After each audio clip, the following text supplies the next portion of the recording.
زوجہ سے جو ہم بستری ہے وہ صرف اسی راستے میں جائز ہے جس سے اولاد ہوتی ہے، کیونکہ عورت کو اللہ نے بنایا ہے نسل بڑھانے کے لیے.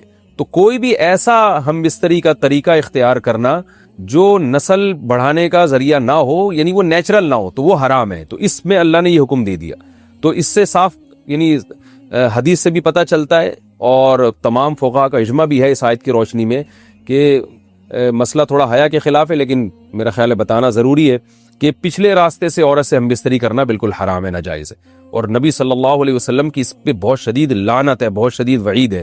تو یہ بالکل اللیگل ہے اسلام میں کہ عورت کے پچھلے راستے سے اس سے ہم بستری کی جائے. جو لوگ لڑکوں سے بدفعلی کے عادی ہوتے ہیں ان کو یہ ایک چسکا لگ جاتا ہے، تو یہ حرام ہے، ناجائز ہے، کیونکہ اللہ نے بتا دیا کہ یہ تمہارے لیے بمنزلہ کھیت.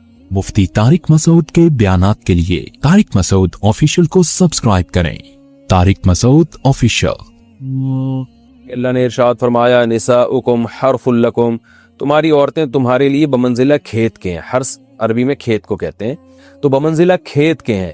جیسے بیج ڈالا جاتا ہے کھیت میں اور اس سے پیداوار بڑھتی ہے، تو عورت کی جو ایک حیثیت ہے، نیچر نے جو اس کی ایک حیثیت متعین کی ہے، وہ بھی ایک نسل بڑھانے کا ذریعہ ہے، جس میں مرد کا جو اسپم ہے وہ بطور بیج کے ہے اور جو اولاد ہے وہ ایک پیداوار کی طرح ہے. تو اللہ نے یہ یاد رکھیں، اس آیت کو نا بہت سارے غیر مسلموں نے عورت کے خلاف بہت نیگیٹیوٹی پھیلائی ہے کہ دیکھو اسلام عورت کی توہین کرتا ہے، اس کو کھیتی سے تعبیر کرتا ہے. تو کچھ لفظ کسی اور زبان میں جب وہ جاتے ہیں نا تو وہ توہین کا معنی دیتے ہیں. عربی میں جو حرث کا معنی ہے یہ تعظیم کے لیے ہے، توہین کے لیے نہیں ہے. اردو میں جو کھیتی کا معنی ہے وہ توہین کے لیے استعمال ہوتا ہے. کھیتی یعنی جو پاؤں میں روندی ڈالنے والی، اور زمین جو ہے نا پاؤں میں گویا روندی، اس کو روندا جا رہا ہے. تو اس لیے اس کا اردو میں بالکل اسی طرح جو لوگ ترجمہ کر دیتے ہیں کہ عورتیں تمہاری کھیتیاں ہیں، تو یہ ترجمہ میرا خیال ہے اس لیے درست نہیں ہے کہ اردو میں اس کا مفہوم ہی چینج ہو جاتا ہے. یعنی گویا ایک عزت کے لیے جو لفظ اللہ نے استعمال کیا وہ ذلت کا ذریعہ بن جاتا ہے. تو اس لیے کسی بھی زبان میں جب ہم کسی بھی لفظ کا ترجمہ کرتے ہیں تو اس زبان کے ہمیں محاوروں کو دیکھنا چاہیے کہ اس زبان میں یہ لفظ کس معنی میں استعمال ہو رہا ہے. مثال کے طور پر ہو سکتا ہے کتا کا لفظ کسی زبان میں وفاداری کے لیے استعمال ہوتا ہو، کسی کو لوگ ڈاگ کہتے ہوں تو اس کا مقصد ہوتا ہے وفادار انسان ہے، لیکن ہمارے ہاں اردو میں گالی ہے وہ، اور آپ بولیں کہ بھئی وہ فلاں قوم ڈاگ کہتی ہے تو ہم کتا کہیں گے، تو آپ جب اس کا ترجمہ اردو میں کریں گے تو کتے سے نہیں کر سکتے. تو اسی طرح یہ عربی کا جو لفظ ہے اس میں بھی یہ چیز غور یعنی ملحوظ رہنی چاہیے. تو اس لیے اس کا ترجمہ کیا جائے گا تمہاری عورتیں تمہارے لیے پیداوار بڑھانے کا ذریعہ ہیں، نسل بڑھانے کا ذریعہ ہیں. فاتو حرثکم، تم اپنے اس نسل بڑھانے کے ذریعے کے پاس آؤ، انا شئتم، جیسے چاہو، وقدموا لانفسکم، اور اپنے نفسوں کے لیے آگے بھیجو، یعنی اولاد کی نیت سے آیا کرو زوجہ کے پاس اور آخرت کے لیے انتظام کرو، یعنی اولاد پیدا کر کے جو تاکہ دنیا اور آخرت میں تمہارے لیے، فیوچر میں تمہارے لیے کام آئے، دنیا بھی داخل ہے آخرت بھی داخل ہے. تو یہ آیت کا بھی ایک شان نزول ہے کہ صحابہ کرام تو چونکہ جو خواتین تھیں مکہ میں صدیوں سے وہ لوگ آباد تھے، ان کے سفر خاص طور پہ عورتوں کے سفر بہت ہی کم ہوا کرتے تھے. تو جب ہجرت ہوئی ہے اور جو ہے نا ہجرت کر کے بہت ساری صحابیات مدینہ آئی ہیں، تو مدینہ میں ان کے نکاح دوسری قوموں میں ہوئے، پھر انصار صحابہ سے بھی ہوئے. تو چونکہ تقویٰ تھا ان خواتین میں، للہیت تھی، تو بعض جگہ ایسے واقعات ہوئے کہ میاں بیوی کے جو آپس کا ریلیشن ہوتا ہے، ظاہر ہے وہ ہر قوم میں اور ہر جو ہے نا شخص کا مزاج دوسرے سے مختلف ہوتا ہے. تو بعض مردوں نے اس طرح سے اپنی زوجات کے ساتھ ہم بستری کی کہ ان خواتین کو پھر اشکال ہوا کہ پتہ نہیں اس طرح سے ہم بستری کرنا جائز بھی ہے یا نہیں ہے. تو انہوں نے نبی صلی اللہ علیہ وسلم سے یہ مسئلہ پوچھا کہ یا رسول اللہ، ہمارے شوہر ہمارے پاس اس طرح سے آتے ہیں تو کیا یہ جائز ہے یا نہیں. تو ان کے سوال کو بھی مبہم رکھا گیا اور قرآن نے اس کے جواب کو بھی کنایتاً بیان کیا، کیونکہ مسئلہ بظاہر حیا کے خلاف ہے.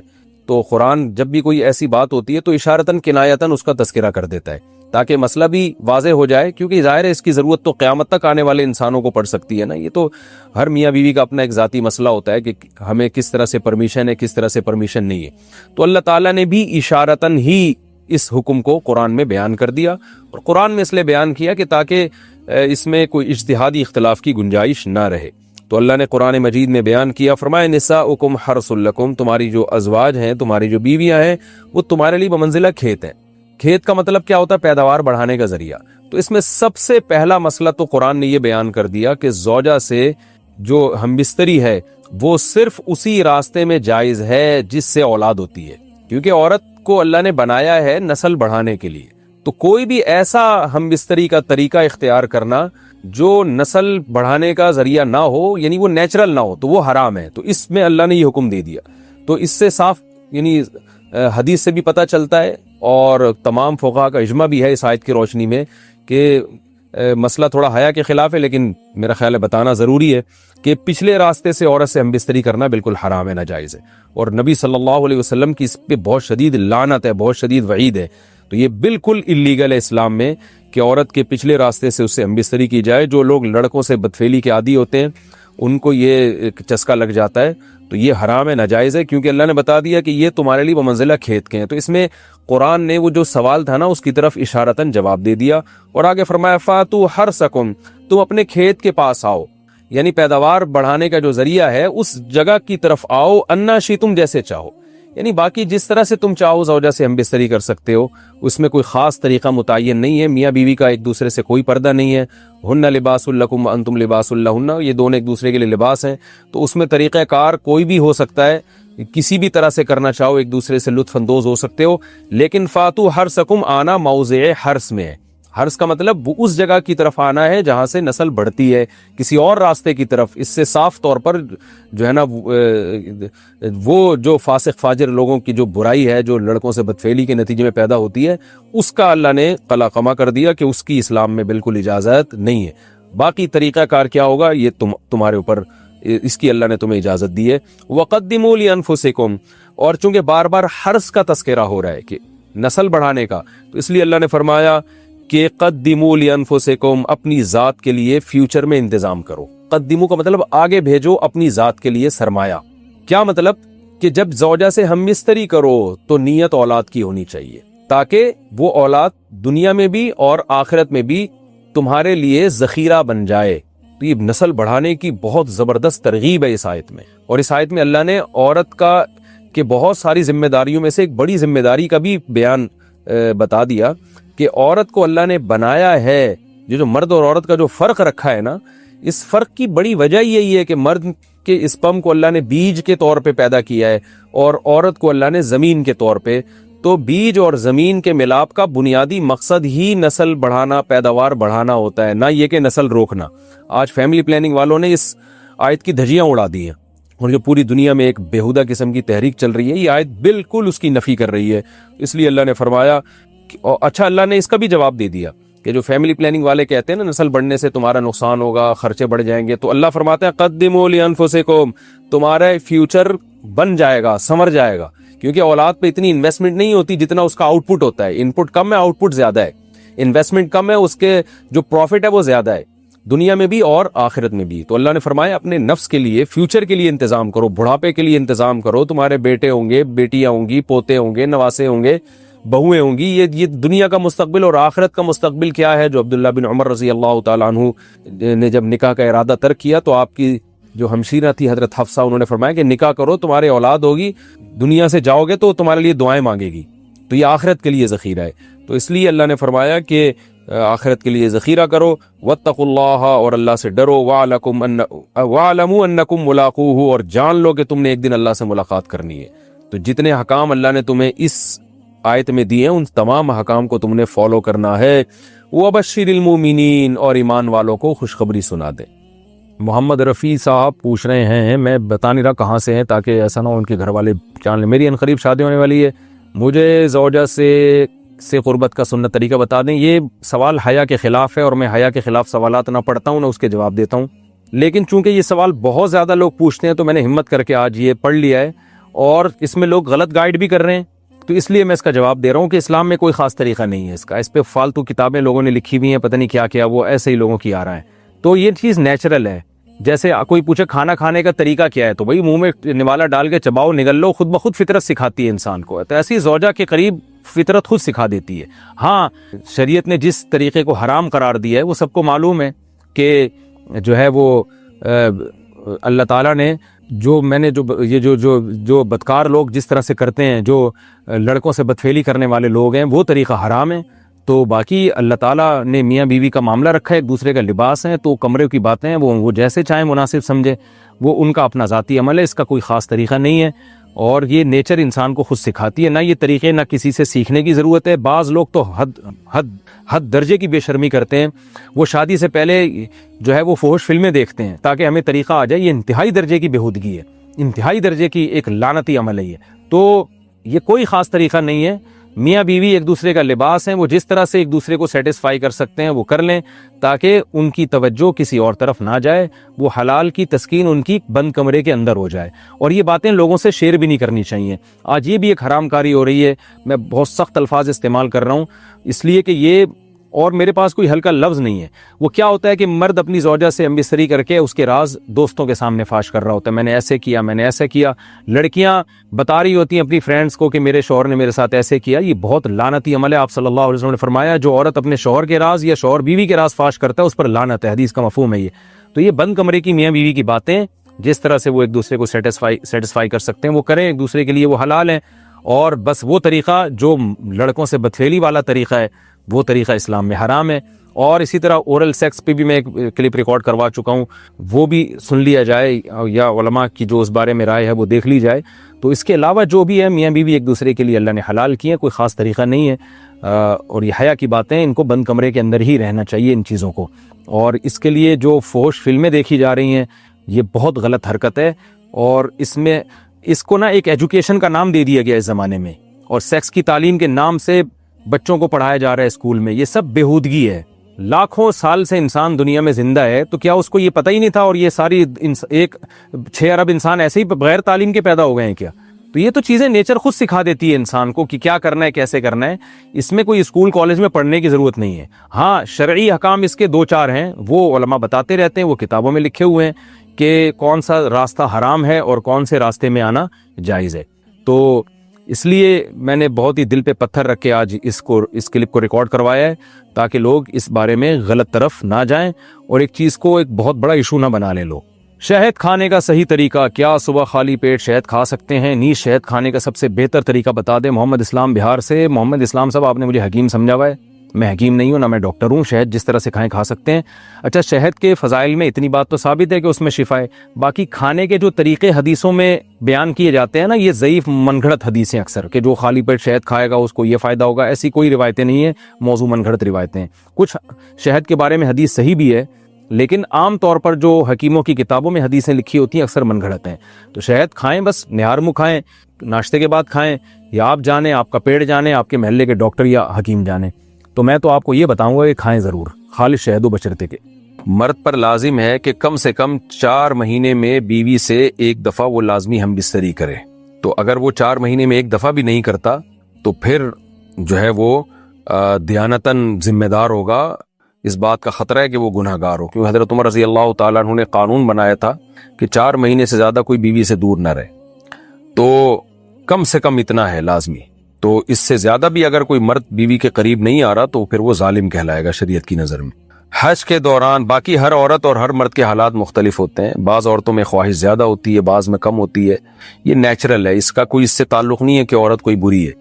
بعض دفعہ عورت میں یہ خواہش نفس بہت زیادہ ہوتی ہے، اس کی ریکوائرمنٹ بہت زیادہ ہوتی ہے، تو لوگ پھر مرد اس بیوی کو برا سمجھنا شروع کر دیتے ہیں، حالانکہ اس کا برائی اور اچھائی سے تعلق نہیں ہے۔ جیسے مردوں میں صحت کے لحاظ سے اور ان کے جو مینٹل ہیلتھ ہے اس کے لحاظ سے مردوں میں فرق ہوتا ہے، کسی میں خواہش بہت زیادہ ہوتی ہے، کسی میں کم ہوتی ہے، تو اس طرح خواتین میں بھی ہوتی ہے، بہت سے پاک دامن عورتیں ہوتی ہیں لیکن ان میں ڈیزائرز بہت زیادہ ہوتی ہے، تو یہ سب کی الگ الگ اللہ نے فطرت بنائی ہے، تو میاں بیوی اس کو ایک دوسرے کو بہتر سمجھ سکتے ہیں کہ کس کی کیا ڈیزائرز ہیں۔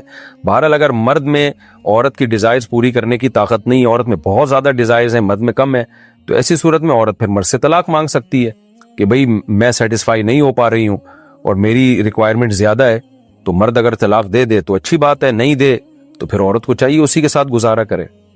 ہاں اگر 4 مہینے تک بھی مرد بیوی کے پاس نہیں آتا ہے تو پھر مرد پر لازم ہے کہ عورت کے مطالبے پر اس کو وہ چھوڑ دے، کیونکہ پھر تو جوان عورت کو بہرحال گناہ کا خطرہ ہے۔ جسمانی تعلق نہ رہنے سے نکاح پر اثر۔ لاہور سے کسی نے پوچھا اگر میاں بیوی کا آپس میں کوئی جسمانی تعلق نہ ہو تو کیا نکاح پہ کوئی فرق پڑے گا؟ نہیں، اس سے کوئی فرق نہیں پڑتا، جب تک شوہر طلاق نہیں دے گا نکاح ختم نہیں ہوگا۔ یا اگر شوہر جان بوجھ کر بیوی کا حق ہی ادا نہیں کرتا اور 4 مہینے سے زیادہ اس سے ریلیشن قائم نہیں کرتا اور بیوی بھی جوان ہے، اس کو گناہ کا خطرہ ہے، تو پھر وہ عدالت میں کیس کر سکتی ہے، اور پھر اس کا ایک پروسیس ہے کس طرح سے نکاح ختم ہوگا، تو اس پروسیس کو فالو کر سکتی ہے وہ۔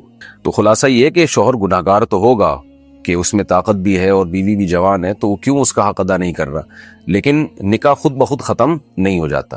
بیوی بچوں سے کتنا عرصہ دور رہ سکتے ہیں؟ بندہ کام کی وجہ سے 2 سال ملک سے باہر رہتا ہے، کوشش کے باوجود چھٹی نہیں ملتی، کیا اتنی دیر بیوی بچوں سے دور رہنا جائز ہے؟ نامعلوم۔ اوئے ہوئے ہوئے ہوئے بھائی دیکھیں، ایک تو ہے حضرت عمر رضی اللہ تعالیٰ عنہ کا مشہور واقعہ ہے کہ آپ نے کچھ خواتین سے پوچھا تھا کہ عورت کتنا صبر کر سکتی ہے مرد کے بغیر، تو بعض صحابیات نے بتایا کہ 4 مہینے۔ تو حضرت عمر نے قانون بنایا کہ جو مجاہدین محاذ جنگ پہ لڑ رہے ہیں 4 مہینے سے زیادہ دور اپنی بیویوں سے نہیں رہ سکتے۔ تو اس اصول کا تقاضا یہ ہے کہ وہ زمانہ بھی پاک دامنی کا زمانہ تھا، نیک لوگ تھے، تو اصول یہی ہے کہ 4 مہینے انتہا ہے عورت کے صبر کی۔ تو ایک نارمل عورت کے لیے اس سے زیادہ صبر کرنا مشکل ہوتا ہے، تو اس لیے بہتر یہی ہے، قانون یہی ہے کہ 4 مہینے سے زیادہ دور نہیں رہنا چاہیے۔ اور قرآن نے بھی یہ حکم دیا ہے کہ اگر کوئی قسم اٹھا لے کہ بیوی کے پاس نہیں جائے گا، قسم اٹھا لے، ایسا ہی نہیں بلکہ قسم اٹھا کے، تو پھر 4 مہینے میں طلاق واقع ہو جاتی ہے۔ بعض فقہاء کے نزدیک عورت کو طلاق کا اختیار ہو جاتا ہے عدالت کے ذریعے، بعض کے نزدیک ہو جاتی ہے طلاق۔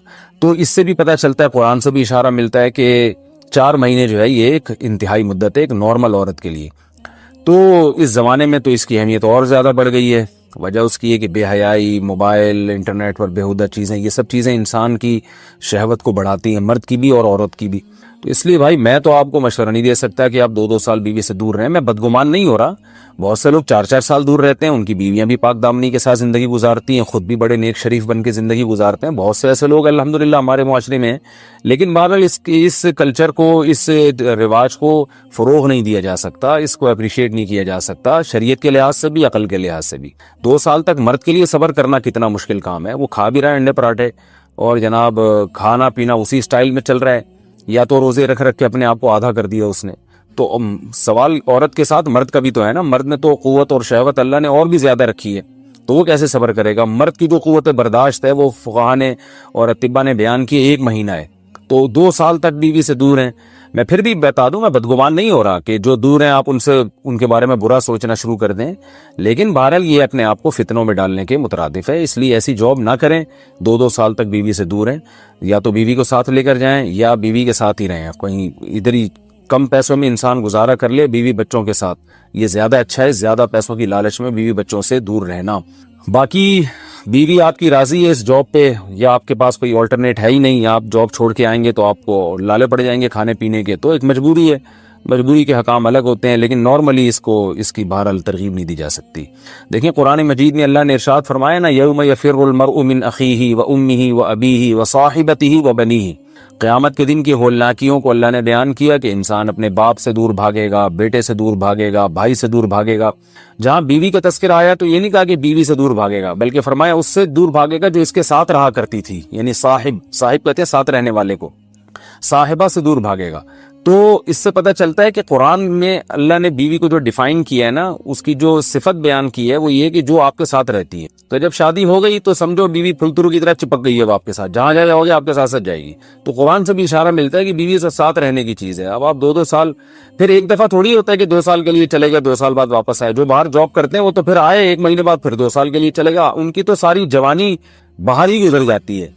تو اس لیے مجھے یہ بہرحال سمجھ میں نہیں آتا ہے، شریعت کی روح سے یہ پسندیدہ کام نہیں ہے، بہت سخت مجبوری ہے تو ایک الگ بات ہے، لیکن اچھا کام نہیں ہے۔ غربت میں انسان بیوی بچوں کے ساتھ گزارا کر لے، یہ زیادہ بہتر ہے اس دولت سے جس میں انسان بیوی بچوں سے ہی دور ہو۔ کیا کرنا ہے ایسی دولت کا کہ آپ اپنے بیوی بچوں سے گھر بار سے دور ہیں؟ انسان جو شریف آدمی، عزت دار آدمی، اس کو تو گھر میں سکون ملتا ہے بھائی، اتنا مشکل ہوتا ہے پھر اس کو اس دلدل سے نکلنا۔ اللہ کہتے ہیں اب گند میں منہ مارا ہے، گند میں رہو، گند کھایا ہے نا، گند کھایا تو اب گند میں رہو، اور گندگی میں اس کو مزہ آتا ہے پھر وہ۔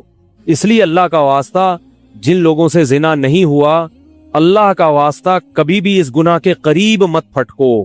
اللہ نے یہ نہیں کہا کہ زنا مت کرو، اللہ نے کہا ولا تقربوا الزنا، زنا کے قریب مت جاؤ۔ قریب کیسے قریب جاتا ہے انسان؟